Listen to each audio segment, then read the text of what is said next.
Well, delighted to be joined tonight by Bill Nighy. Now, Bill, when you got the call for this fantastic film, it must have been quite a scary concept, an actor in decline who's losing his career as such. What was that like when you got the call? Yeah, they were looking for someone to play a chronically self-absorbed, pompous actor, and they came to me, which is slightly unsettling, but it's a great part.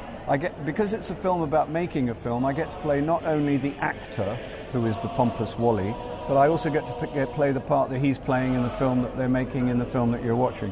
So it's quite good value. And you star alongside Gemma Atherton, who's got an impressive Welsh accent. Yep. What was that like arriving on set and discovering Gemma was Welsh? Yeah, that was a bit of a shock.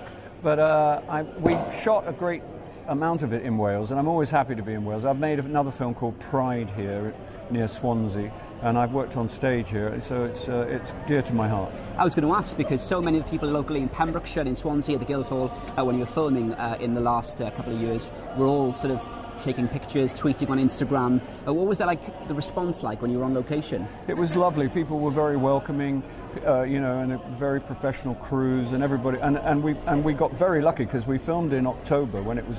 You'd imagine it would be raining and grey like everywhere else in Britain, but in fact we had spectacular sunshine on a wonderful beach, and it suited us down to the ground. And I know you were born after the war, but your dad volunteered with the RAF. Any sort of nostalgic feeling in the film for you?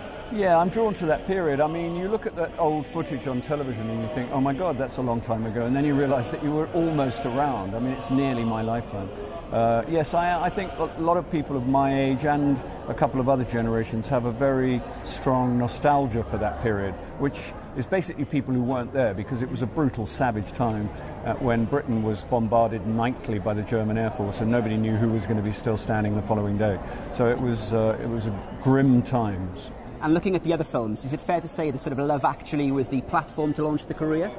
Not to launch my career at all, no. I'd been working for 1,000 years before Love Actually.